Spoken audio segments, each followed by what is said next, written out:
It is another Wednesday night, so you know what that means. You're logged on to Wrestling Inc. across all the social platforms around the world, and it is time for our post AEW Dynamite podcast on Wrestling Inc. with myself, former WWE referee for over 20 years, Jimmy Korderas, and Issa, the NYC Demon Diva.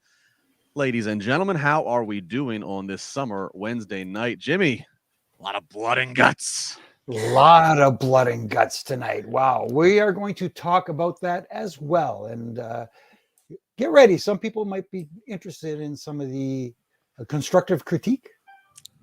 You always bring it. Issa, how are we feeling tonight?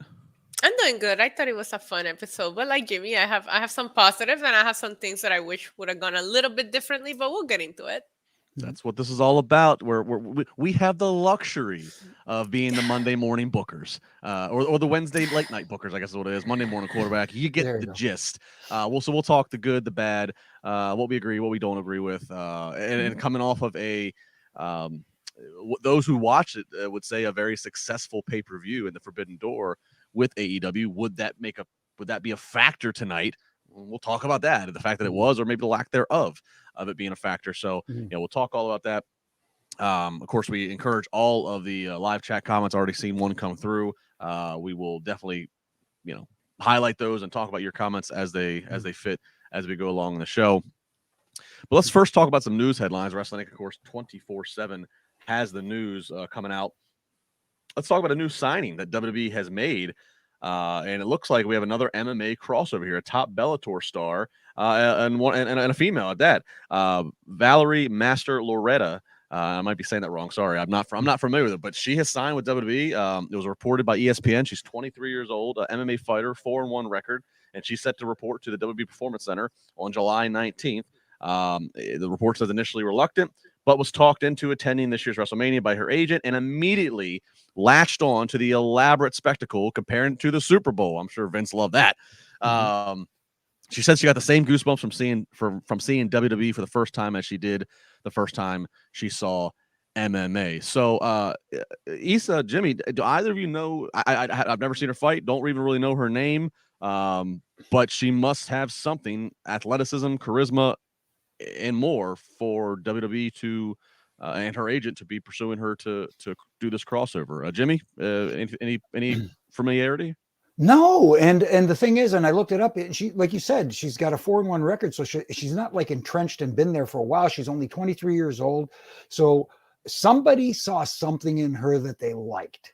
And obviously, she sounds like she is passionate. She sounds like she's very interested. She seems to have gravitated towards wrestling and the spectacle that it is.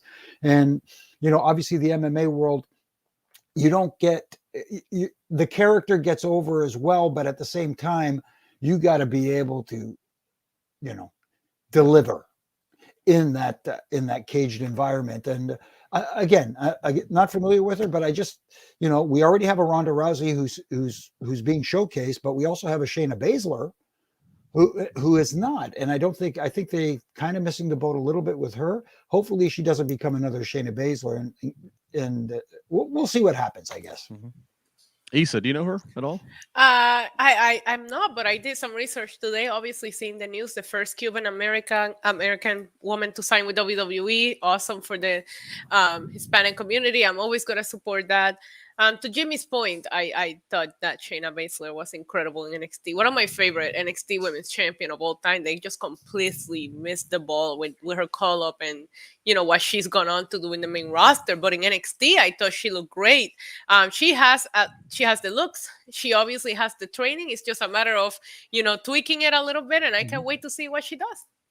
Yeah, so maybe one of the things that they like, or that they knew about her and is getting proven, is a work ethic. Because the report and the story goes on here that you can read about on Wrestling Inc., saying that she had a tryout with WWE in April and early May, and according to ESPN, she called her manager crying, saying she didn't want to leave, saying I just want to get better, not wanting to miss out on any training. So, bitten by the bug, it would seem. So.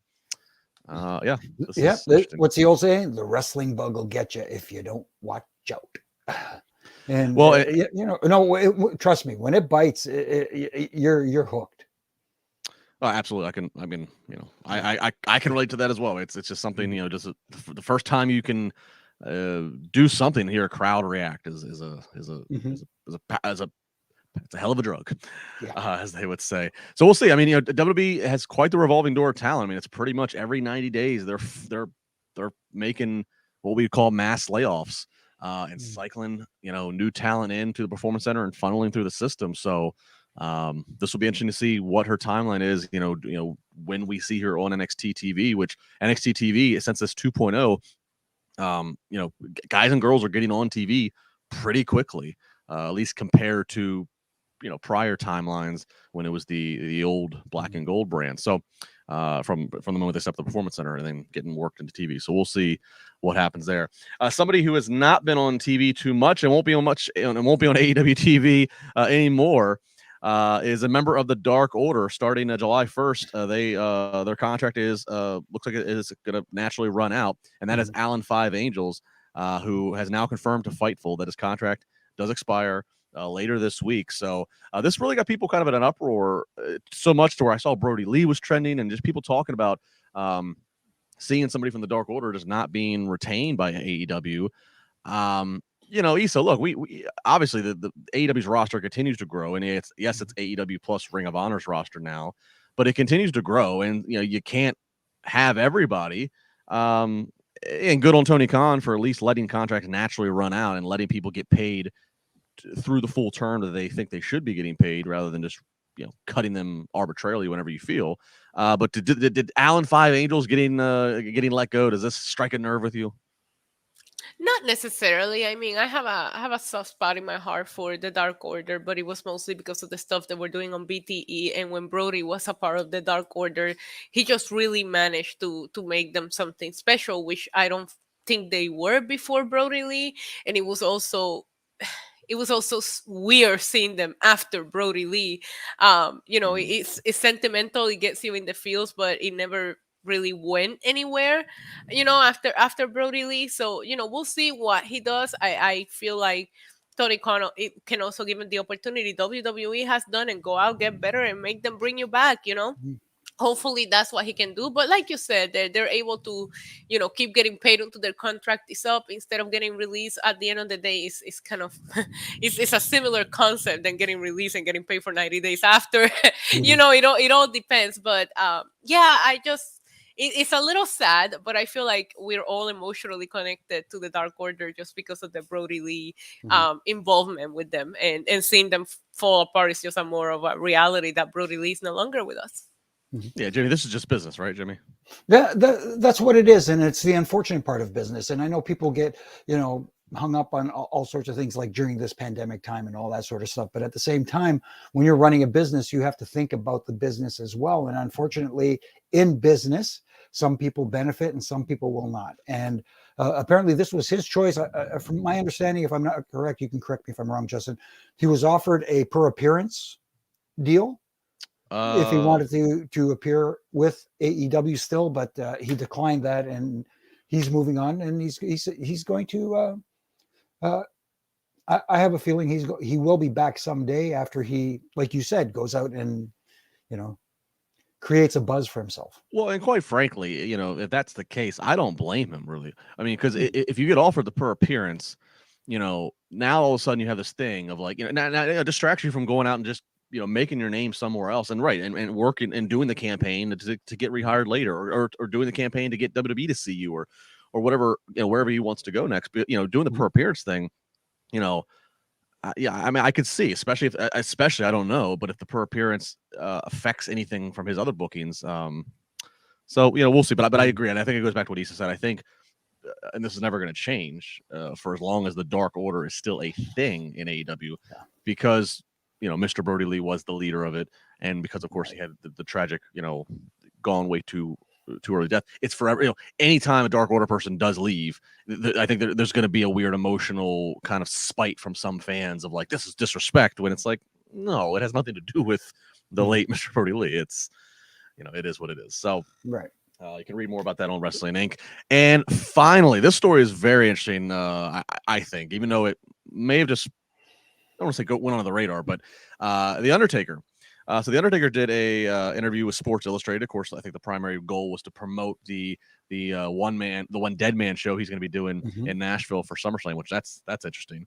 But in the interview, he's asked about Stephanie McMahon, who of course right now is the interim CEO amid the investigation and allegations surrounding Vince, her father, and Taker had this to say. He said, "Stephanie is incredible, and she's going to show that in this new role. She is level-headed. She sees the whole picture. Her steady, calm hand is exactly what is needed. There's not a selfish bone in her body, but she's all about business. She's the right person for the job. I have 100% confidence about what Stephanie McMahon will do for the company." Friends, WWE needs to take this quote and plaster it on Times Square, because right now, I think in a time when they need some positive PR, who better than to have one of the most respected guys in the business come out and say this about this early 40-something Stephanie McMahon, who is now in the CEO spot, whether it's just a figurehead spot or whether she is going to absorb real power to push some real buttons. I think this is a powerful endorsement. I don't think there's anybody greater who can endorse her, than the Undertaker. No, absolutely agree, because and I'm not saying this because I'm an Undertaker guy, but Undertaker was the locker room leader for a reason. He didn't choose to be. He was chosen by the locker room to be their leader, and he is the most respected voice in that locker room, and he doesn't need to go out there and placate and say that just to pump the tires. The one thing that the Undertaker does, even in public, is he speaks the truth. He is very honest, and this is his honest opinion, and I couldn't agree with him more, being around her and watching Stephanie grow from a young lady to getting involved in the office and learning from Vince, learning from Hunter, learning from all the best minds. She was a sponge, and she took it all in, and she took all the business side in as well. I know a lot of people thought that Shane would be the one to kind of take over for Vince, but no, Shane is a little too vibrant. but Stephanie, like Taker said, very level-headed, knows the business very well, and I think that this is the right role for her. Issa, female power. Yeah, of course. I was happy to hear the news. And on top of Undertaker's words, there was a lot of reports out there that a lot of people are happy that she's the one, in charge right now. Stephanie has been part of this company since she was, 15 years old, modeling for the catalogs. Like, she's learning from the best there is. He created the company, and that's who she's learned from. I think it's excellent to hear the word chairwoman, and I hope it's not a temporary thing. If you want me to be honest, I hope she gets to stay there in this position. I agree, Sam, and I really don't see a situation that she probably doesn't get removed. I think that this is probably, eventually the interim tag will get dropped. Now it's interesting. She's the CEO. Vince still is there. He still has the final say of creative. How long does that last? Who knows? The way the news cycle goes, it's hard to predict how things are changing. But I don't see a situation where she gets removed from that CEO spot, unless she voluntarily removes, again, because of she's not liking the political landscape or family or something. But I think as long as she wants to be there, I think she's there, because I think the moment that you remove her, and if you moved Vince back into it or anybody else over, I think now you cast a lot of public doubt on Stephanie, and so I think she fits. And Jimmy, to your point, I think for those who kind of know the dynamics, Shane probably wasn't the one that was ever going to. I think it was always kind of viewed that the succession plan, even though Vince is a robot and was never going to die, but speaking realistically, I think the succession plan was always thought to be Stephanie is the McMahon that takes over the boardroom, and her husband's the man who takes over the creative pen. I obviously, Jimmy, you were around her for 20 plus years. I've had a little bit of interaction with her, never as in a ball standpoint, but I can say this: when I've watched her, both with other people, with my own eyes, and with me, she is one of those people where when she is talking to you, you feel like you are the only person in the room, and I think that's a powerful trait to have in leadership, to be able to do that. Absolutely. And the one thing too that about Stephanie is she wasn't afraid to ask questions. You know what I mean? When I said earlier about being a sponge, not only do you sit back and absorb what's coming in, she wasn't afraid to go out and say, hey, you know, why are we doing it this way? Why is this being done this way? She spoke up. She wanted to learn.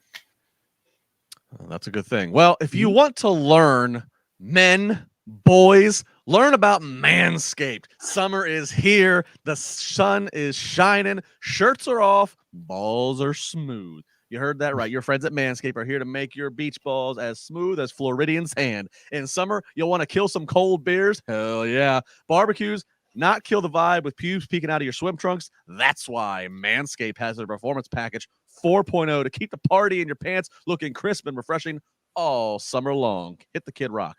Dive headfirst into summer by joining the 4 million men worldwide who trust Manscaped, and get ready for that hot summer that hot guy summer by going to manscaped.com and using the code, and that code is WINC20. It's gonna code's gonna get you free shipping, and you're also gonna save 20% using the code WINC20. Manscaped Performance Package 4.0. I mean, look, I've had the situation. I put on a few swim trunks in the last 2 weeks between the pool, between turning the sprinkler on for the kids, and I mean, look, you know, I don't live behind a gated fence. I got people driving by, and I don't need people driving by going, oh, there's LaBar, the wrestling guy, looking like a Sasquatch. No, I got to be in tip-top LaBar money shape. And Manscaped Performance Package 4.0 is helping make that a reality. Reality check. It has everything you need to prepare that summer bod. Inside the package, you'll find the Lawnmower 4.0 trimmer, the Weed Whacker ear and nose hair trimmer, the Crop Preserver ball deodorant, Crop Reviver toner, performance boxer briefs, and a travel bag to hold all the goodies. The Lawnmower 4.0 trimmer features a cutting-edge ceramic blade to reduce the grooming accidents. No blood and guts here, thanks to the advanced skin-safe technology. That Lawnmower 4.0 has 7,000 RPM motor. Listen to that baby purr. LED spotlight, so you can see everything you got to see if you're in the shower, because it is waterproof. Want to mention that. So perfect application there. Once you're downstairs, weeds are taken care of. Look at the rest of the Manscaped's liquid formulations. They got, again, the ball deodorant. They got the new aloe vera formula. They got the shampoo. It's all good. And again, the boxers, very comfortable. Love them as well. The travel bag. It is my shaving kit travel bag I take everywhere with me, home or away into the hotels. And if you want to take grooming game even further, take a look at Manscaped Shears 2.0, a package that everything you need to look pristine, with nail cutters, tweezers, grooming scissors. That can come in real good shape if you want to focus in that area. So everything, head to toe to balls to feet, everything is covered with Manscaped. And again, we're giving you free shipping and saving you 20% on your overall purchase by using the code WINC20. Issa, you're the girl here on the panel. Tell the fellas, get some Manscaped action going on. Yes, please shave your balls, please. We're begging you. LaBar, what kind of swimming trunks are you wearing out in your yard that people can tell if you're using Manscaped or not? Or maybe they're kind of like the old school wrestling trunks. They're really, I don't know. But maybe we need to get this out there to Miz. I don't know his situation currently, but maybe Miz is, you know, he claims that he has ginormous tiny balls. Yeah, he claims it. Either way, tiny or not, everybody can use Manscaped. Yes, manscaped.com. Again, WINC20. Use the code. We thank them very, very much for all of their support of this podcast. Ethan Shave Cruz, your balls. Shave your balls. Manscaped should hire Justin and Jack if they ever decide to leave us. No, we're staying. We're staying. Rocky, shave. There you go. Yes, absolutely. Ethan, referees use Manscaped. Need to feel more free down there to their movement. As someone who has had their pants split during a match, definitely you need to be. Well, tell us that. You can't just gloss past that. Tell us that story. Yeah. No, it was one of the first times, and this is when I didn't realize, you know, that under your black pants you should wear black either underwear or tights or whatever you wear. So I had these light blue, for lack of a better term, undergarment on, and it was a match. Here you go. It was a match between Cactus Jack and Frenchie Martin in Maple Leaf Gardens in Toronto.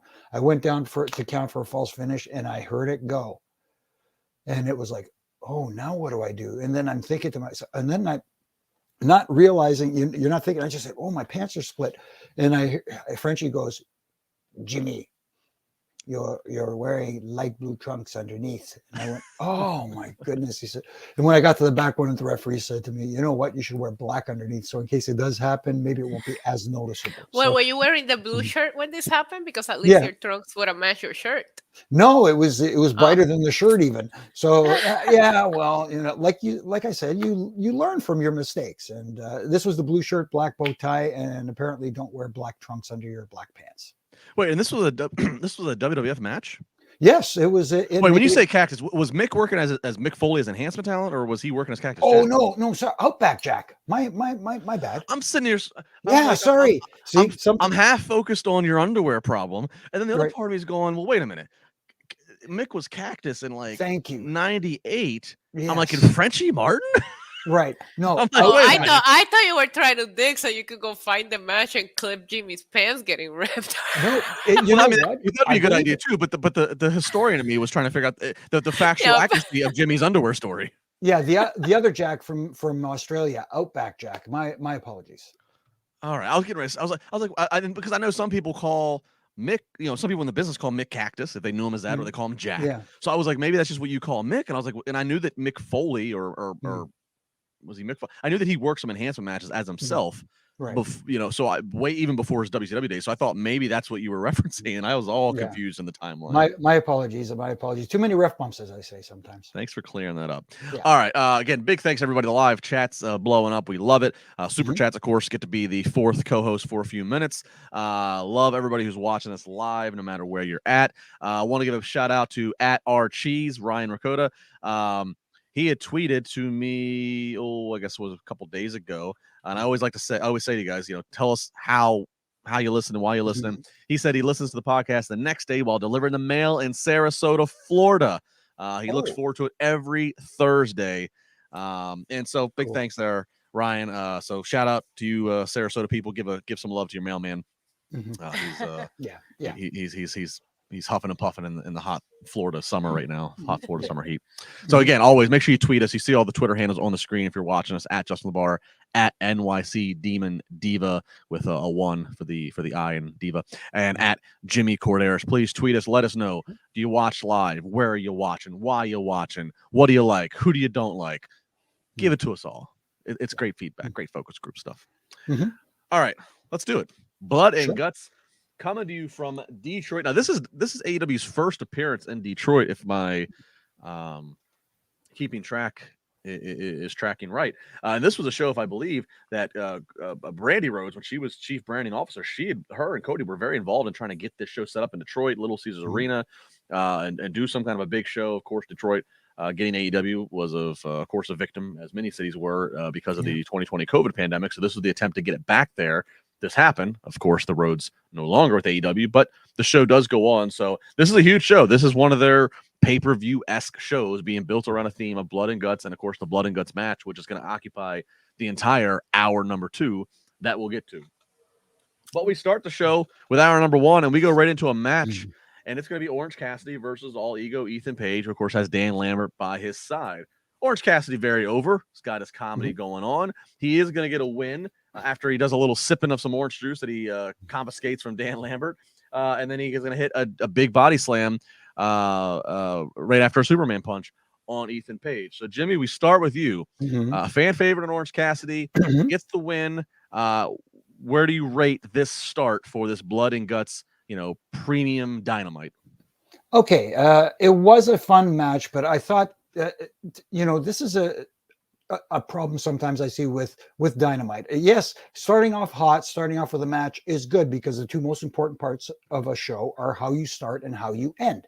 And I get that, but this past Sunday, they had a heck of a pay-per-view in Forbidden Door. And this was an opportunity to do maybe a huge video package to showcase what people may have missed at the pay-per-view and maybe entice them to tune in because we're getting some New Japan talent on Friday on Rampage and that sort of stuff, and introduce fans who didn't catch the pay-per-view to some talent they may have heard about but not got to see, and give them a little bit of a showcase there. But that being said, going right into the match, it was okay. Orange Cassidy is hugely over with this character that he has going. People are invested in him. I understand in one way, I kind of like the way it built up to him trying to get the body slam on Ethan Page throughout the match, and eventually he hit the slam for the 1, 2, 3. Yes, I get it. He hit him with the Superman punch before that, but at the same time, when you watch a style of wrestling where finishers nowadays become more transition moves as opposed to being what they're supposed to be finishers. Yeah, I get it. The body slam to finish the match was a little bit of ha-ha and gaga. I laughed, but at the same time went, you know what I mean? You got both expressions out of me in the finish of that match. So based on that, Issa, did you lose a little bit of credibility to Ethan Page based upon what Jimmy just said? Yeah, I mean, I was thinking about that when I saw the match being announced. I thought that Orange Cassidy had an incredible performance on Sunday, even on defeat. I thought that it was my favorite match of the night, if I'm being honest with you. Ospreay and Cassidy just killed it. But I also think that Ethan Page we need to do more with him. So when I saw you put two guys that need a win tonight on a match, and obviously we know that AEW is not known for doing these DQ finishes, I knew that somebody was going to get the short end of the stick here, and I had a feeling it was going to end up being Ethan Page because you had to capitalize on the momentum that Orange Cassidy built, but he lost, so he needs to get a win back somehow. He got his new entrance theme, which if I'm not mistaken, he used back in the Indies, so fans that are long-term fans of Orange Cassidy were familiar with the song. I think people that are AEW time fan of Orange Cassidy didn't know what was going on because I did think that his whole entrance music was pretty over, but I'm sure this song will get over as well. I wasn't familiar with Orange Cassidy before AEW, so based on the reports, I kind of knew what was happening, but not everybody's in the known, when it comes to that. Yeah, Orange Cassidy, I am not a fan of the character, but in ring, he continues to impress me. Every time I see him perform, he's very good at what he does. But Ethan Page, I don't know, I almost want him to just go away from American Top Team, go solo, and go on a little bit of a winning spree here because he just feels like the less talented person in American Top Team, and we know that's not the case. Yeah. Bernie, Catherine, Ryan, I see some comments. I'm going to get to you in a second. I want to stick with Orange Cassidy real quick, though, off of what Issa was saying, because I was kind of thinking this. I enjoyed Orange Cassidy's performance, and I kind of like you, Issa, I had heard of his name. I knew that there was this guy who did like this millennial slacker gimmick, but I did not watch a lot of his stuff. So AEW was really my first time, really getting to see him. At this point, though, like Jimmy, we've seen the Orange Cassidy character of like we know that he can break out of a show. We know that he can do the moves, and I remember the debate back at Daily Center one time where he pulled off the great debate speech, and then he went back to his chill vibe. Like, how long? What's the shelf life of a character like this?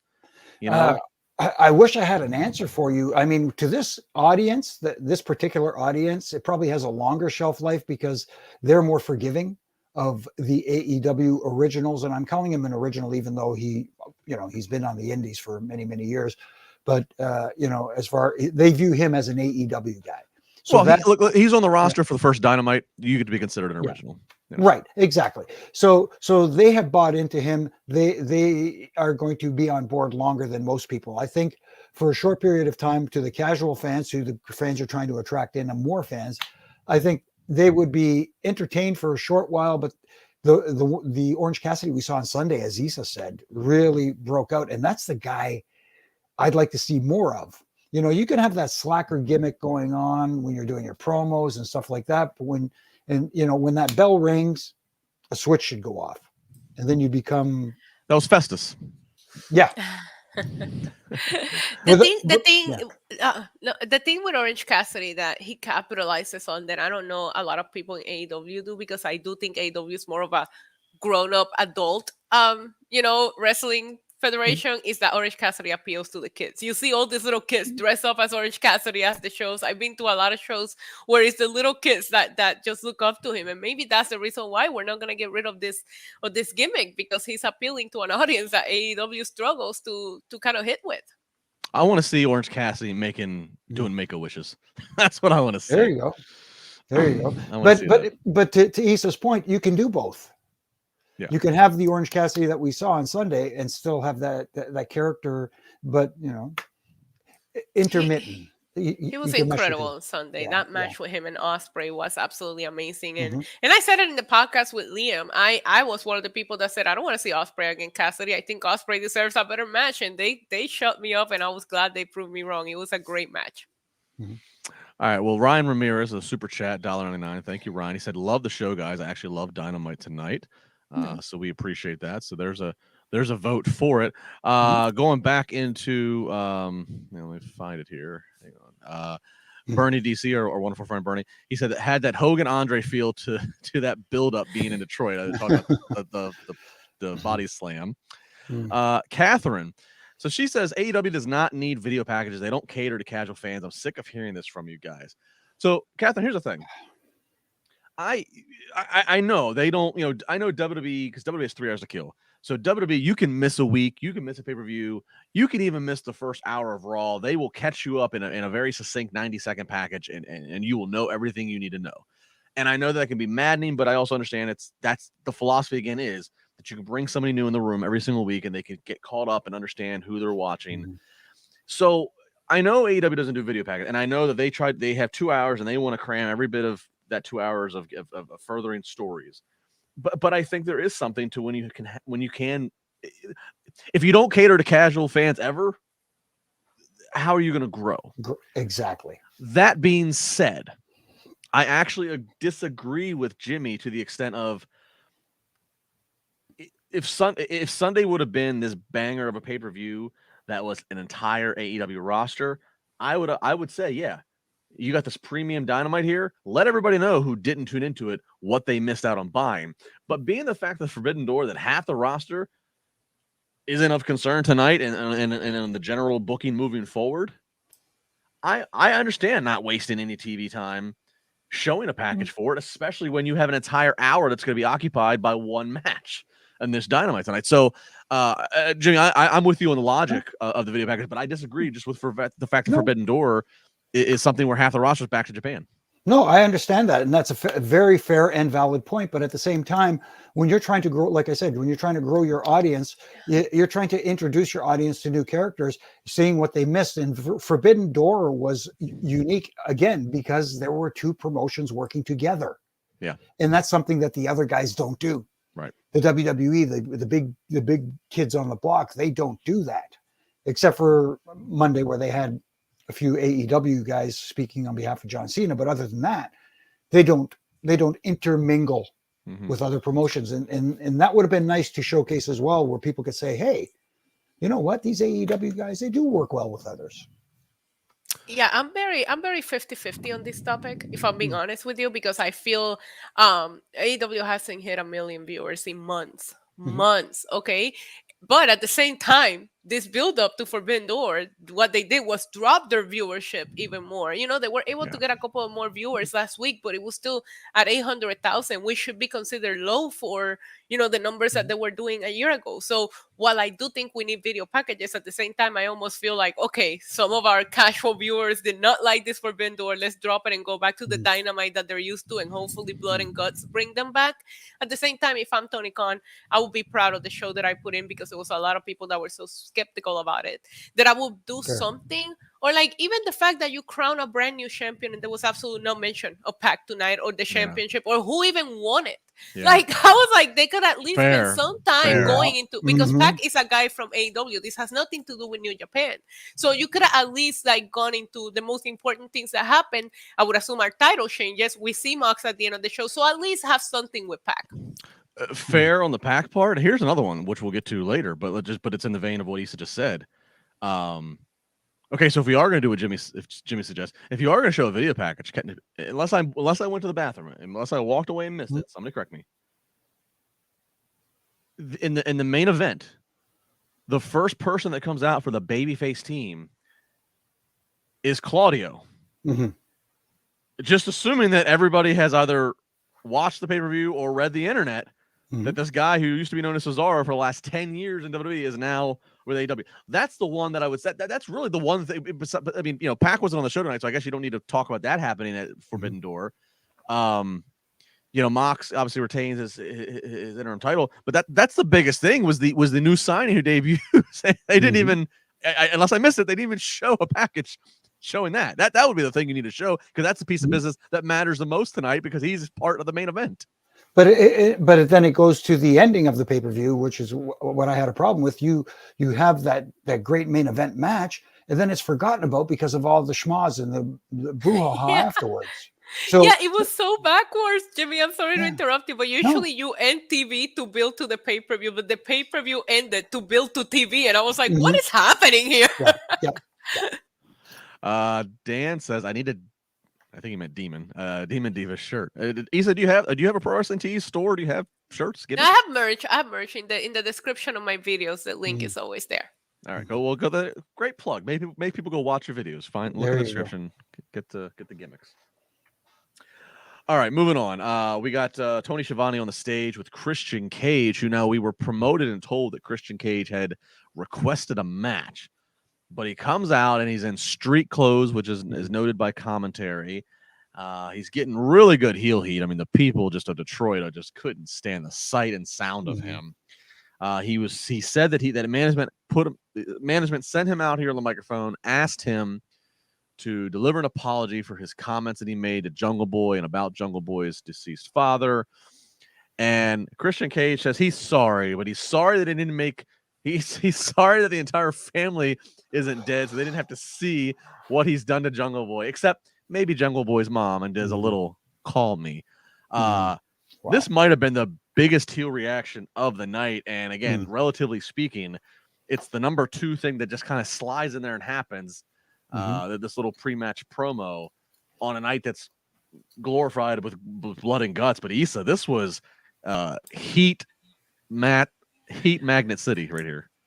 It was beautiful. It was beautiful. It and was as beautiful. somebody, yes, as somebody that's a big MJF fan, and I sit here and tell you how much I missed him, Christian is fulfilling that role beautifully of making this promos that are like, they get so much heat, that are way too real, that get that emotion and that reaction. Remember, the last promo we hear from MJF, he said, I'm the guy that makes you feel something. And Christian is doing that. And it's some of the best heel work that I've seen Christian do. He feels so... He's on a different level, and the turtleneck kills me. His drip is so on point. Like, listen, I love everything about this promo. I love what he did last week. I'm loving what he's doing this week, and having Lucha Saurus come out in the heel mask with the black mask. I thought the whole presentation was great. I'm gonna get to Lucha Saurus in a second. Jimmy, you know Christian Cage very well, fellow Canadian. Yep. You and I were talking a little bit about him before we went on air here. I mean, this was some intense heel work on the mic. No, and it feels so authentic, because Christian Cage, the person, even backstage, likes to push buttons. He's a guy that likes to get reaction from people, not only in the audience, he likes to get reaction from the boys in the back as well. And so he's good at generating real, genuine heel heat. And, last week I was thinking about it and thinking to myself, boy, did he cross a line? Maybe he did with the father comment. And then tonight, he doubled down on it and added the rest of the family to the mix. But you know what I mean? But when I think about it now, it's like he's getting the reaction that you want to get for a heel, as opposed to being the cool heel that everybody wants to be, and people like you. And this isn't a shot at Jericho. I love Chris. I think he's a tremendous heel as well, but people are still singing along with this theme music, which we'll get to later.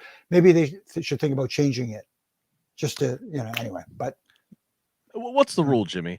Obviously, Christian Cage did not go out there and say the things he said without Tony Khan clearing it, and more emotionally important, without Jungle Boy being okay with it. I think we can all make that a safe assumption.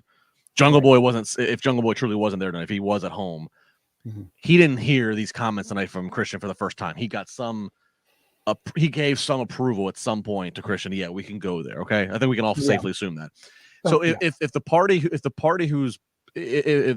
in question, in this case is Jungle Boy, if they're okay with it, is there any room for anybody to be offended by it? Or is it, no, this is part of the show. The parties that actually matter, meaning the person who did lose his father, is okay with it, and is okay with it furthering and enhancing the story on the show. Is there any room for anybody to be offended? Well, in today's day and age, people are more easily offended. Let's put it that way. Look, if somebody's offended by it, that's their prerogative. They could be offended by it. Me, I like you said, if it was agreed upon by both parties, I don't want to say nothing is off the table. I mean, there is a line that you shouldn't cross. I don't know where that line is, but at the same time, he's walking that fine line. Maybe he could have worded it a little differently, but that's not in Christian's DNA. But I mean, it makes you want to see Jungle Boy get his hands on Christian Cage. So absolutely, I want to see Christian Cage kick his ass. you're such a heel. Yeah. But that's the thing, though. Like, what is the key demo that we all talk about? What, 18 to 49? I feel like this kind of promo appeals to that kind of. Yeah, I don't know. I like that, but you know, Justin LaBar knows that I don't like baby faces very much. So you do not. So Issa mentioned. So let's talk about this. So So Christian says, he goes, so yeah, there's gonna be a match, but I didn't say that I was requesting a match for me. And then music hits, and again, somebody correct me if I missed something. This is new music to me. It kind of has a little bit of the Kane horror organ that's happening, and the lights and the smoke they had going. And Lucha Saurus out there, as Issa mentioned, heel mask, looking like $1 million. Christian just whispering in his ear. He is telling his Frankenstein what to do. Goes to the ring to just squash Serpentico with some very unique looking power offense that he does, and uses a nerve hold submission. Right. Personally, when you have a main, first off, let's go Lucha Saurus. I sat there thinking to myself, you know, it's took 3 years, but we're finally getting a Lucha Saurus presentation that I think we should have had the whole time. He looked like $1 million with the music, with a veteran in Christian, and a pro wrestling veteran in Christian who's standing there. That's credibility. Looks like $1 million. The music fit.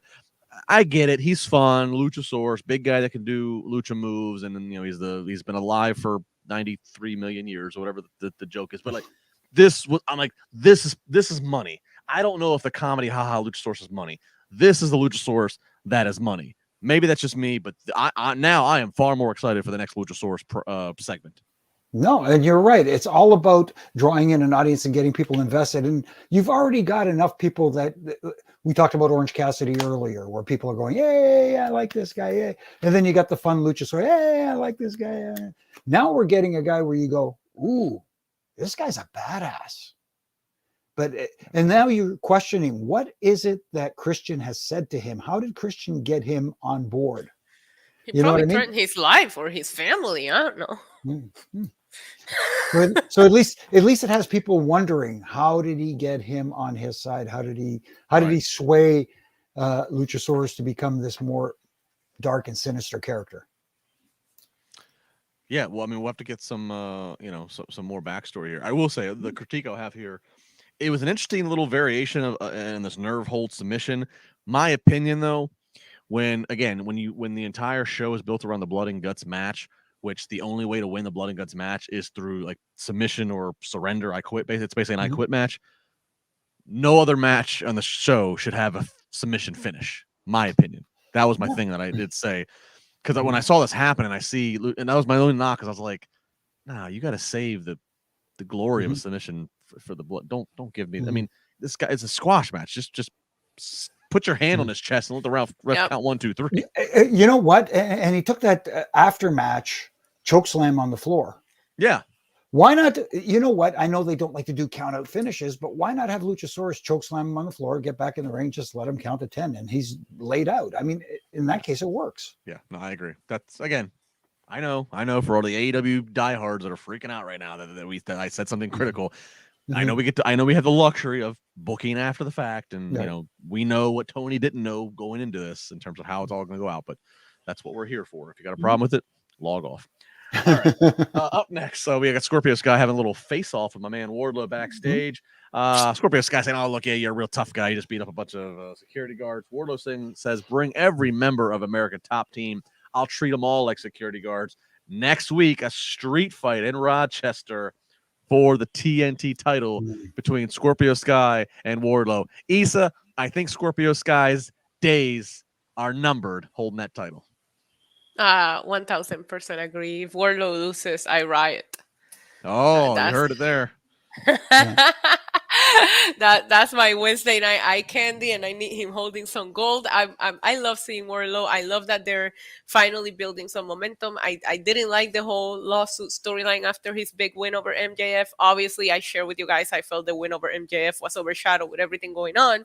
So I feel like you needed to go like all the way in with Wardlow right after. I feel like they're doing that now, and I think this win could really get Wardlow there. I'm excited to see this match. It's gonna be a street fight, so you know they're just gonna go crazy. And Wardlow is known for defeating bunch of people, so it doesn't matter who's Scorpio Sky brings in. I still expect Wardlow to walk out victorious. So to that point, Jimmy, you're the ref here, and we know they don't touch DQs and countouts. But so it's a straight fight, so that just opens the liberty to just to have a schma to let all of American Top Team get involved. Does that loophole of all those people getting involved, is that there to protect Wardlow and getting a loss by getting beat by 5 guys, or is the street fight there to help the mayhem of Mr. Mayhem, the man with war in his name, to help let him do more brutality and be crowned a new champion next week? I hope that it's the latter, because if this street fight was designed just so that they could bring in more guys to take down Wardlow, as you said, obviously they're not security guards; they are actual professional wrestlers. But still, Wardlow will lose so much steam right now because there's money in Wardlow, and I think people see that. Sorry. No. For him, regardless of whether it's a nefarious way of having him lose, I think he would lose a tremendous pound of steam, more steam than he would, at any other time. So I think if their plan is not to make him champion yet, then they've painted themselves into a corner. Yeah, Sergio says, do not have Wardlow squash a bunch of legit MMA fighters. That will destroy Wardlow momentum. I think maybe you meant the opposite. Don't let America Top Team of some, I agree. I think Wardlow's momentum here is key. I think probably, Issa, to your point, I think probably the whole storyline with the arena workers probably was a little bit of an audible, if to whatever part of the MJF story is real. Maybe they might have had a follow-up plan for MJF and Wardlow. They couldn't do it because MJF and Tony Khan are at this, this stalemate. But I agree, Jimmy. I think I think Wardlow's momentum is key. And him getting this title would be a good resurgence for the team title, especially when you can factor in AEW has been bitten with the injury bug. Punk out, Bryan out, Adam Cole out. So obviously Wardlow's been a priority for a long time. But if there's ever reason to if there's ever reason to accelerate the timeline of Wardlow up the card, your reasons right here of some major names not being around.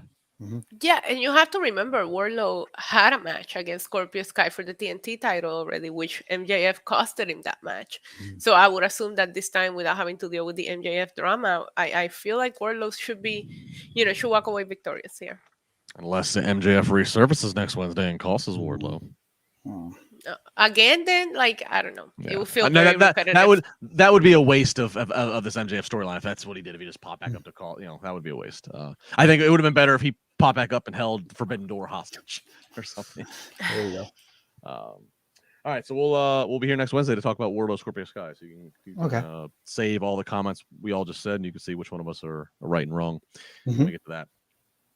All right, up next, we get Max Caster out there. He's got the Ass Boys with him. He's got Anthony Bowens in the wheelchair.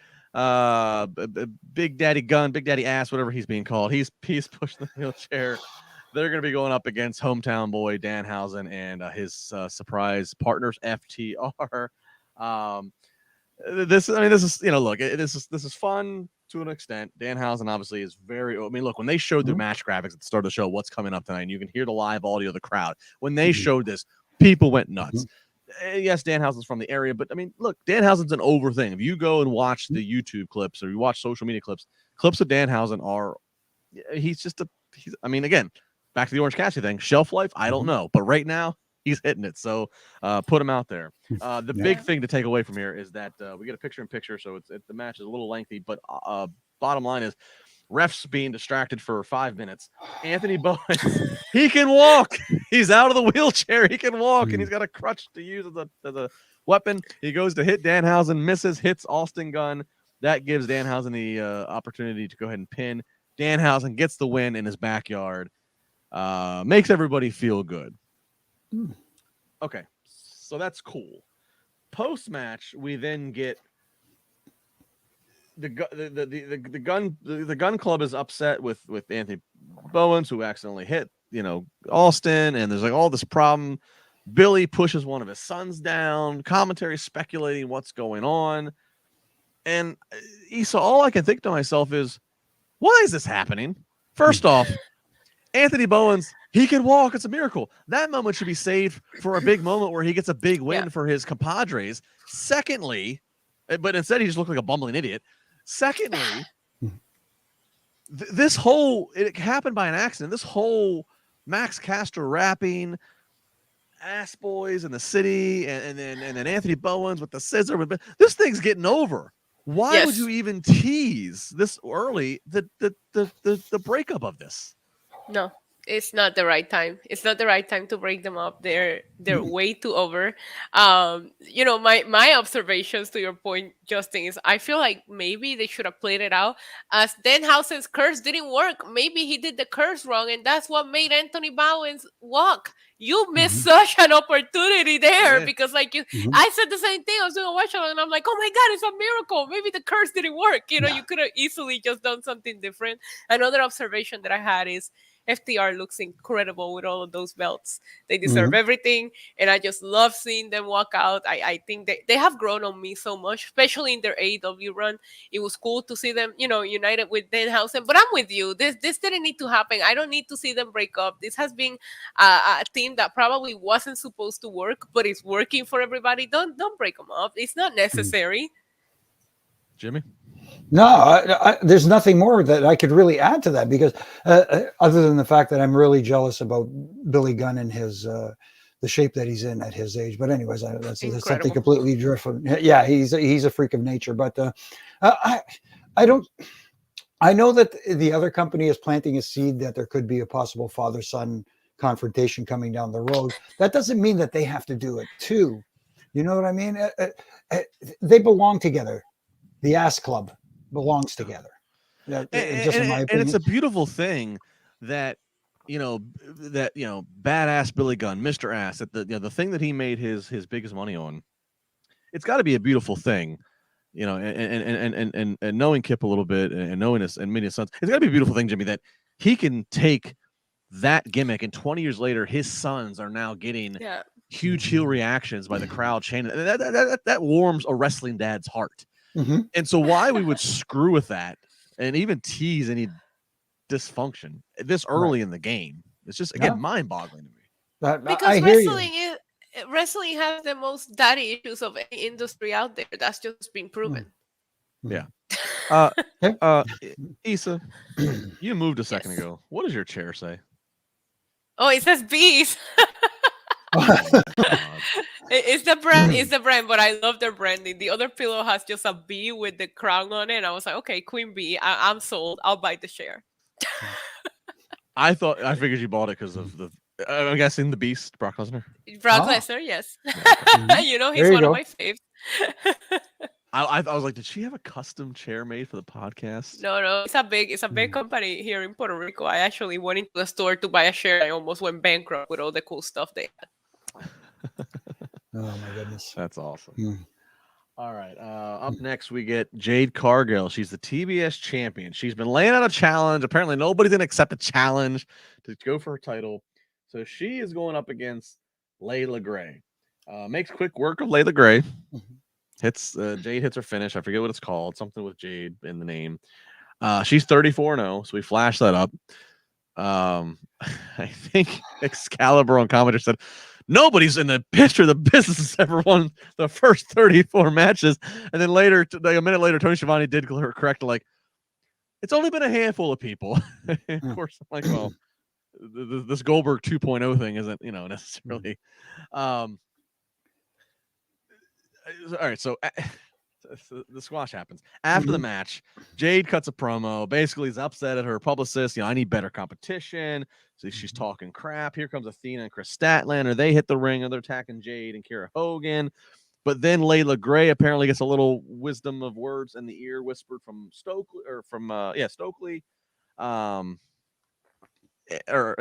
so then she's on Jade's side, but Jade's not happy, confused by that.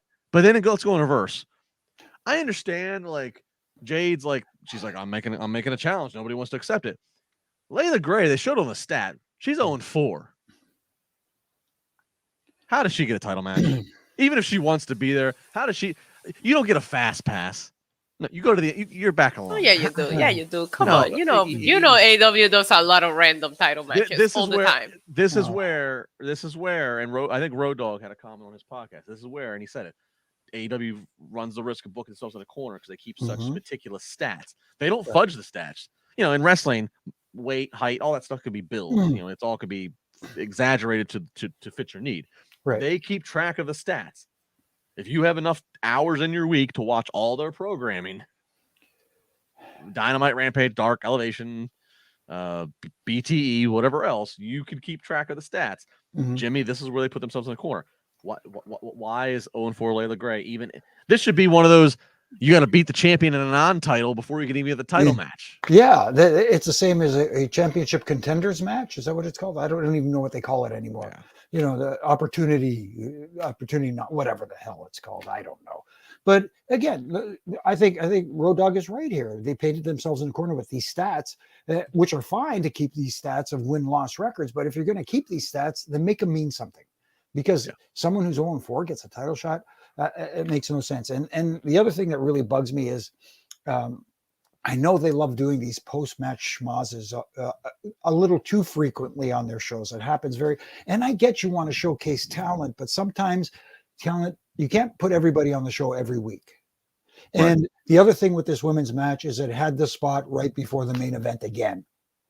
Regardless of the fact that the main event took up the whole last hour. I was going to say, Jimmy, you jumped on my case. I was like, man, they had me for a second. I saw the women come out at 8-something, and I'm like, yes. And then I remember Blood and Guts was going to last over an hour, and I was like, oh, come on. It's still the same spot, technically speaking. Yep. Rocky says, Issa, do you want to be in the baddies section? I run the baddies section from Puerto Rico. There you go. She's a bad bitch. Pardon my language, but we're past we're past 11 o'clock on the Eastern time zone. So that if you can say it on FX or whatever channels, you can say it here. Wrestling Inc. After Dark has just kicked on. There you go. That's dangerous. All right. It is time for Blood and Guts. So full disclosure for people who listen, you wonder, how do you host a podcast? How do you host a wrestling podcast? Matches like this are very interesting because I'm not going to play-by-play every damn spot that happens because we'll be here until tomorrow. But I also don't want to shortchange some of the bigger spots. I also don't want to talk for 5 minutes and not give my wonderful friends here a chance to chime in on things. So I think I have just some big highlights, and I'll just try to go up, throw some reaction, or as Bruce Pritchard would imitate with Paul Heyman. May I have a volley, sir? We'll volley back and forth. That's what we'll do here. So, all right, I'll give you the rundown, and then we'll break it down. Jericho Appreciation Society is out there. They're going up against Eddie Kingston, Santana, Ortiz, Claudio, Wheeler Yuta, and John Moxley. Again, if you haven't missed it, the man formerly known as Cesaro is now is now in AEW, back to his original name of Claudio Castagnoli. So Claudio is going to start.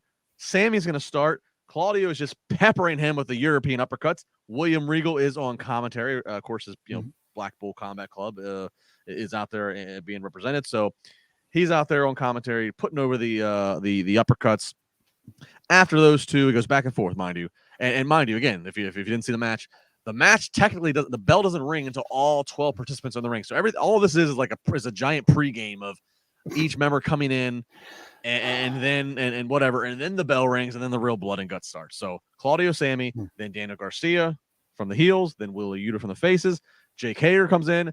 Jake Hager, let's stop here. Jake Hager gets in there. Jake Hager and Claudio both clear out who they need to clear out. They eye each other. It's 2 rings, mind you. They eye each other each in separate rings. And Issa, there was a moment there, and the fans are even chanting, "We the people," reminding you of a short-lived time with Zeb Coulter in WWE. This was a moment, though. Jake Hager. But do you want to know what I was chanting, Justin? What were LaBar? you chanting? Big, meaty man slapping me. Wow. It's your favorite saying. It is. Now you're bringing inside jokes, and people don't understand. There we go. Jimmy. Kayfabe, brother. Kayfabe, sister. This moment here. Hager, Claudio in the ring together. Thoughts? No, it was a big moment, and you know, it just goes to show that this is where the detractors of people saying, "Oh, there's too many ex-WWE guys that are taking away spots from you know original or whatever you want to call them AEW talents." But at the same time, here are two guys that have been showcased on television for a long time in the ring together. So people, you know, let's say somebody is tuning in to check out, hey, let me see what this Blood and Guts is all about, and they see these two guys in the ring. They may stick around because they recognize the talent, you know, and I thought they delivered.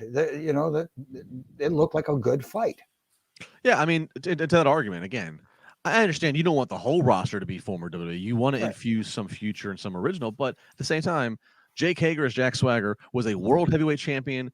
Was with WWE, the biggest company in North America, at least wrestling company, was there for over 15 years. Claudio and Cesaro there for over 10.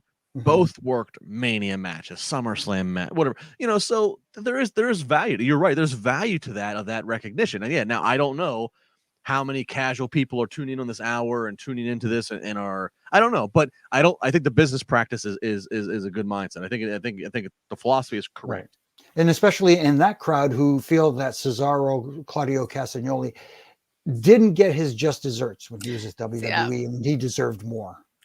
Yeah, that was gonna be my 2 cents. Is when you see stars that you feel might have been shortchanged, for lack of better words, by WWE, get big moments in AEW. There's nothing to do but appreciate those moments, because that's what you've been wanting for these guys for, you know, for a while. So I personally love the moment. And again, I big meaty man slapping me doesn't happen very often in AEW. So when I get it, I'm gonna enjoy it. Sometimes it's yeah. All right. I had a bad joke that they were gonna have to like censor off the archive of this, so I'll just move on. Ooh, let me just sip here. Maybe I'll try to make it off the All right, up next, after that moment, John Mox is in next. Mox has got just a cargo pants full of weapons. He's got forks. He's got spikes. He's got shard glass. He delivers a pile driver on shard glass. Angelo Parker's in. Ortiz, freshly shaven head, is in. Big Daddy Matt Menard is in. Santana's coming in with tables and a barbed wire bat. Jericho comes in. And finally, Eddie Kingston comes in with a kendo stick. Kendo stick and everybody working his way to Jericho, who's on the opposite side of the two rings, wanting to get his hands on Jericho. They got rubbing alcohol they're fighting over. Moxley and Wheeler dump out several bags of thumbtacks. We see several spots on the thumbtacks, both by heels and faces. Excuse me. Blackpool Combat Club is ripping up the ring to the left. They are ripping up the apron. They're ripping up the canvas. They're exposing the plywood boards that are underneath of a ring to help make that more dangerous. Ty Conti knocks out Aubrey, the referee. Camera misses the shot, but it happens. She does it to steal the key so she could try to get into the cage and help her boyfriend Sammy and his team. Before she can get into the cage, Ruby Riott comes down, attacks her. Those two brawl off, and then we get to the climax. We get to the climax of Jericho climbs to the top. Eddie Kingston goes to follow him. Sammy Guevara goes to follow that. Kingston knocks and throws Sammy off the top of the cage into what looked like a double table setup of where the timekeepers and ring announcers and such were. So there's your big off the top table spot. We get a Walls of Jericho on Kingston on top of the cage. So that's happening. We get a giant swing by Claudio up on the cage. That just makes you nervous of getting dizzy and falling to your doom. And then finally, the finish. Claudio has the sharpshooter on Matt Menard. Simultaneously, Eddie is stretching Chris Jericho. I think I have the story right here.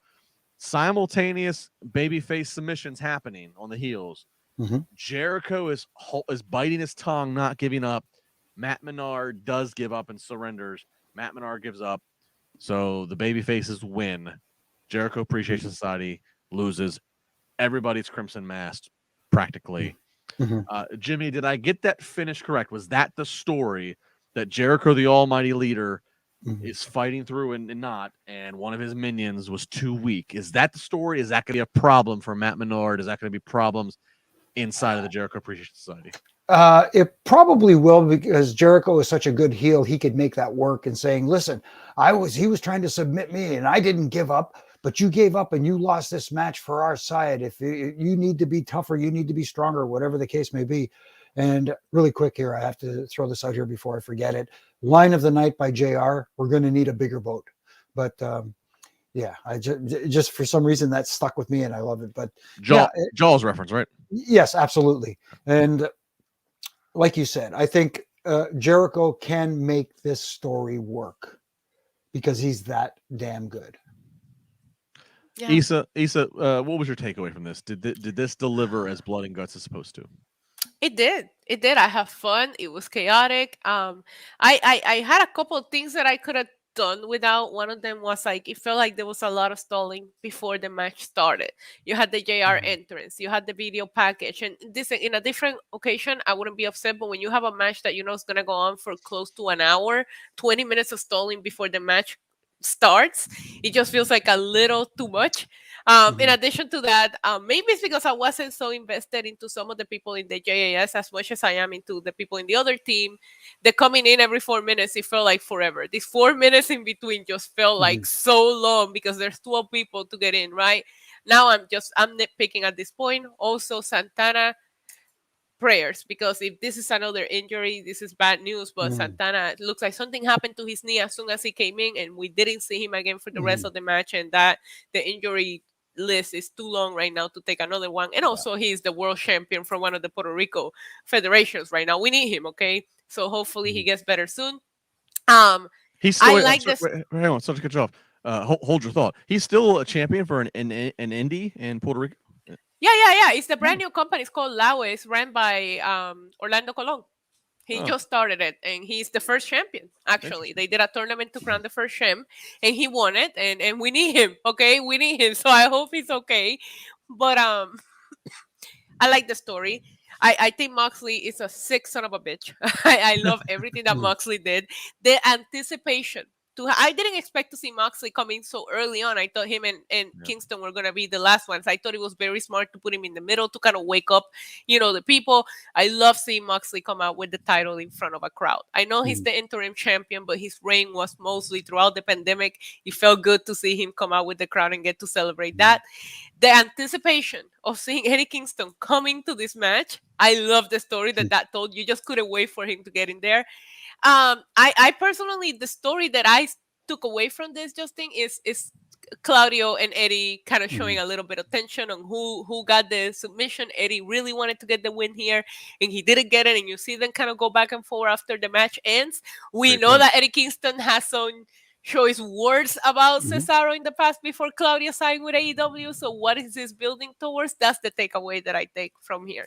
But it was fun. It was chaotic. There was a lot of laying around, not doing anything, and I wish the cameras would have not shown that, especially when they were on the top of the cage. At that point, that's where the rest of the match is gonna go. So don't show too much the guys just laying around on the bottom. Like, they deserve a break. This was a long match. Also, one more thing. At some point, they show Cesaro, who came in first.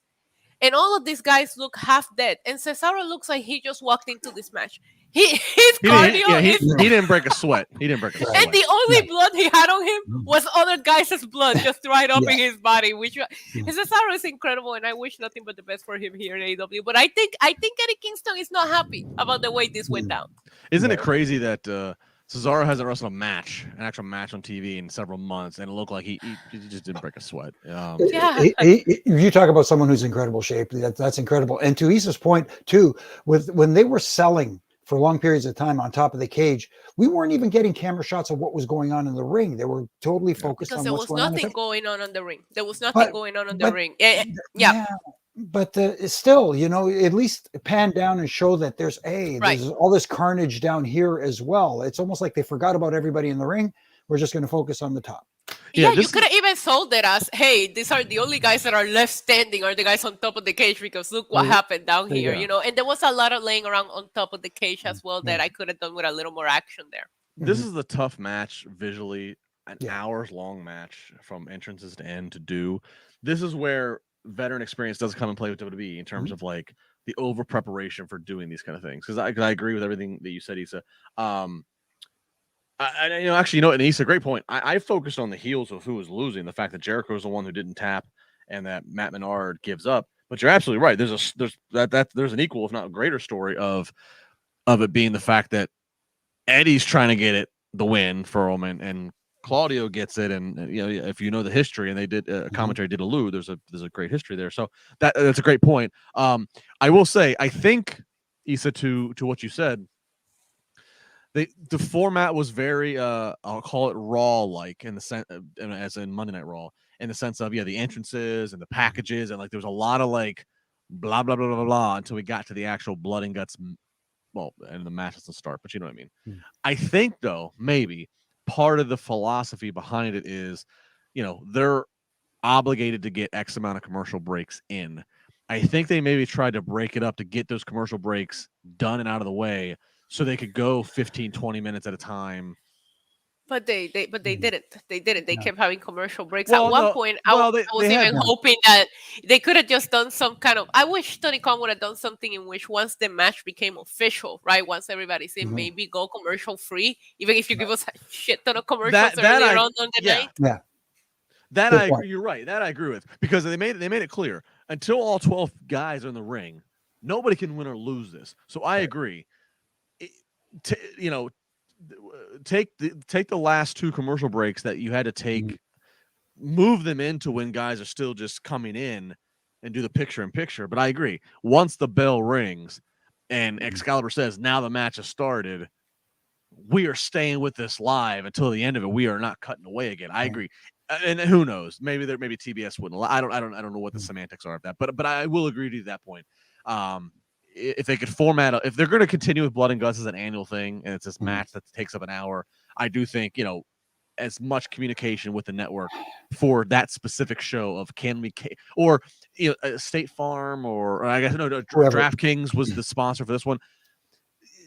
Work it out to where DraftKings has made it possible where we have a limited commercial hour here, or we have a commercialless hour here. To stay with this Blood and Guts through the entirety with no break. Whatever has to be done, I do agree. There needs to be something, because you're already combating trying to get casuals, and they're seeing this very bloody, gory scene. That's not always a turn on for everybody. Right. Then beyond that, trying to follow the story of all these moving parts and who hates who, and then beyond that, the commercials. So I agree. I do think they need to do some evolution of their TV format.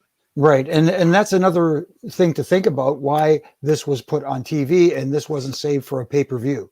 Like, it almost feels like it was rushed to get to this. Again, how many times are we going to say it? They had a wonderful pay-per-view on Sunday in Forbidden Door. Then they have to rush right into this right afterwards and get everybody, take your time, relax, let everything breathe for a little bit, and build towards this to where everybody's really looking forward to it. It felt like it was rushed into this and trying to get it on television as quick as we can. Sometimes especially matches like this, I think should be saved for pay-per-views. Make people want to pay to see this. Well, to your point of the rush, Jimmy, sorry, so is they don't have the next big premium event, I believe, is All Out in early September, Labor Day weekend, and then they'll have the Arthur Ashe Stadium show 2 weeks after that. So yeah, it's like the rest of the summer you don't have anything. I mean, so yeah, push this to the end of July, or why have it 4 days after Forbidden Door and have it in this situation? I don't know. Maybe Tony has his reasons. Yeah, I love what Justin brought up in the chat, because I did think that was an awesome visual when one of the Jericho guys is just hanging upside down, and I couldn't even recognize who was hanging upside down because he had the crimson mask on. It was such a cool camera shot. I will say, that one, it was just epic, and I have no clue how he got to the outside, honestly, because there was just so much going on. I don't even know how he ended up there. I will say another, and I'm nitpicking here, but with Jericho winning, at Forbidden Door, I kind of knew who was going to win here. It doesn't take away from the match. It didn't make it any less fun, but I would assume that with them winning, the advantage match at Forbidden Door, that means that the baby faces were going to get the win tonight. Indeed. So, I mean, overall, I mean, it delivered. I mean, it did not disappoint. Yeah. For those of you out there who are saying you guys are too critical, look, like Justin said, it's easy to see these things after the fact. But I was again entertained by what I saw. It's just I wish little things could. We have an old friend of ours that has a show that they talk about tightening the screws. That's all. That's all it is. Hopefully they tighten the screws. That's all. What did you guys make of real quick as if anybody else has any final super chats they want to get in, please put them in now. Last call. Last call, y'all. What are you drinking? Sex on the Beach? No, this is no. But this is my own cocktail I made up here at home. It's like this passion fruit liquor with orange juice and cranberry juice. It's almost as good as Sex on the Beach. Ooh. What did you guys make of Jim Ross? I didn't mention this. Jim Ross was not on commentary the entire night. It was Excalibur, Tony Schiavone, and Taz. They advertised the entire night that Jim Ross would join for the main event. Jimmy, what's this? What do you think this is about? Is this JR starting to scale back his duties? I think there's something to that because I saw JR talk about how traveling is starting to become a bit of an issue for him with the issues with his feet and the swelling and that kind of stuff. So. Hopefully it is something temporary and it's not something that's lasting, but it feels like he is scaling back his travel schedule a little bit. It sounded like it anyway. I think if you have a legend like JR and for some reason he needs to scale back a little bit, bringing him out for special matches, a match that's important, a big deal, just makes it feel that much more important. At Forbidden Door, they did a little bit of switching of the commentary team, and I actually really enjoyed it. And I enjoyed it again tonight. I felt JR coming out made Blood and Guts feel like a bigger deal. So if he has to scale back, having commentate the matches that are really important. Well, yes. I mean, it makes the match seem a bigger deal. And maybe it helps train the audience that, okay, Jim Ross is not going to be there from start to finish of the show. So if he does start to miss some Dynamites, you don't panic as much. But to the point of travel, he still had to travel to get there. So it's not like they took a travel day away from him. It's just all he did. All it means is he traveled to work 1 hour instead of 2 hours. I don't know. You know what? To Jimmy's point that he made earlier about tightening the screws, sometimes I feel like, you give AEW a lot of constructive criticism. I tend to forget that they're only a 3-year-old company. In one entire year, they had to do it with no crowd, which is like the most important aspect of things. Like they had to do it during a pandemic. So technically speaking, they have 2 years of experience of being on the road. Sometimes I forget it's their first time at certain cities, which I love because the crowd just feels so much different, so much hotter when they're like first time. You can feel that in Detroit tonight. They were hyped for it. But yeah, a lot of times I understand that's what we do here, right? But at the same time, AEW is still a toddler. It's just it's learned how to walk. At least we made it past the terrible twos. But And by the way, I love they did this the night after was the double. What was the one in Vegas in May? Double or Nothing. The one. Double. Okay. So like that's kind of like that seems like that's kind of like the reset, right? That's like their. And I love they did it with the Dynamite set there. They did it again tonight. I love when they get these big arenas, when they have fans that are above the entranceway and all the way around the whole bowl. That's also good for their business. That means that they're selling tickets. I love the video screen extending and being behind the tunnels. The visual of it all, it looks really good. Here's a fun fact for those of you that are still with us here at 11:34 on the East Coast. I'm a nerd and sucker for sets and production designs. When I was a kid, full disclosure, when I was a kid, I had all the Hasbro wrestling, in the early mid 90s. I had all the wrestlers. I would stack Clue and Sorry and Monopoly and all the board games. That was my stage. I would take black shirts and put them inside out. That was my curtains. I would take Fisher-Price lights that had different color gels to make the colors. I had the WWE CDs they were putting out with the entrance music. I would take, pencils and make that the guardrails to line the guardrail aisleway. I used to love to build models of arenas and reenact sets, and so I'm still to this day a sucker. Jimmy, you and I never worked together at the time, but the few times I got to be behind the scenes with WWE production, I would bug Steve Rubin all damn day. Just on like little particulars of why, because I love that stuff, and so I love AEW the way that tonight looked. It felt like a big show. It looked like the Grand Slam set. I went to Grand Slam last year, and that was a very similar set to what they had. It's actually fun when they do the bigger arena because you do have those fans back there, like you mentioned. And I have videos of CM Punk. I think there was a couple of the wrestlers that stood there and started like saying hi to us because we could see him coming in and out, of position. It's a great set, and yeah, I like to see a different look. This set was beautiful tonight. No, it was a very good look, and when you show that many fans in the crowd, and as we've talked about all night long, if people tune in to see what's going on and they see that many people there, oh, this is a big deal. Something is going on here. Oh, look at that set. That looks awesome. You know what I mean? Yeah. Perception is reality. If it looks big time, people feel it is big time. And props to AEW production for having two cameramen inside of the cage. That's the other thing. Cage matches, especially the chain link fence. There's one thing when WWE did the blue bars, blue cage. Chain link fence are visually a hard thing to. Yeah. Thankfully, they have the camera people inside the cage. That helps too, and it looked good. So I mean, I know we critiqued earlier seeing guys lay around and blah blah blah, but I think overall AEW really tried to bring the best for this. And so. Did you guys see Ty Conti trying to pass that bottle of rubbing alcohol and through the Jimmy, real quick, when I saw that happening, I was trying to take notes and I'm watching. So I wanted to text you really fast, and I wanted to take a picture of my TV and say 10 pounds of rubbing alcohol to a 5-pound chain link. There you go. But you know what? In one way, I loved it because it doesn't look contrived. It was real. Right. It was real. It felt like a very real moment where she was just desperate to help and she couldn't do anything but try that. Exactly. So it actually worked. Yeah. In a weird kind of way. The struggle was real. Yeah, it was. The struggle was real. Yeah.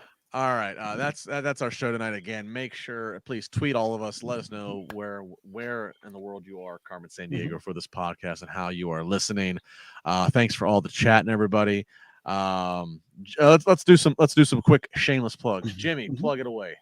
All right. Obviously, you can catch me here on Wednesdays and Mondays talking AEW Dynamite on Wednesdays and post Raw and.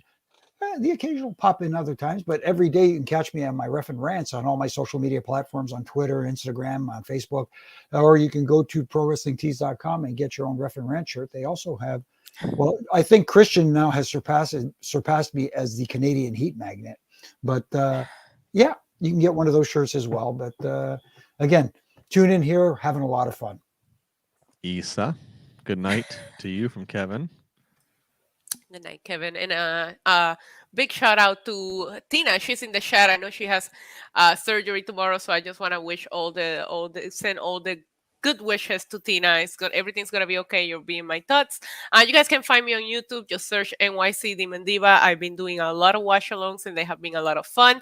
Also, I'm here Tuesday, Wednesdays, and Fridays. I'm slowly taking over Wrestling Inc. basically, and I think I'm here on Saturday as well. I think it's with you, Justin. Right? Are you here Saturday? I am here Saturday. Money in the Bank. Okay, look at that. We get to do it twice in a week. How lucky. What a quote. I'll be back Saturday with her doing it twice in a week. Follow me at Justin LaBar. I'll be back Friday before that on Busted Open. Myself, Dave LaGreca, and Mark Henry give a Money in the Bank prediction. So I'll give my predictions Friday at 10:30 on Sirius XM channel 156. And then Issa gets to interrogate me 24 hours later, 36 hours later, Saturday night, to see how good it was. So Friday morning, Busted Open, Sirius XM. Money in the Bank predictions, and then Saturday night follow up as we will be post Money in the Bank here on Wrestling Inc. So a lot going on. Then I'll be back. I think Monday 4th of July. I'll be back, and Jimmy will be back, and we'll be talking Raw. So yeah, that's a lot. Because for us, Canada Day is July 1st, so I'll be fine. You're already. you're already going to be through all that celebration. Yeah. Again, thanks to everybody. Appreciate Manscaped as always. Shave your balls. Use different clippers on your balls and your face. Follow her. Follow him. Be nice to everybody. Be kind. Be safe.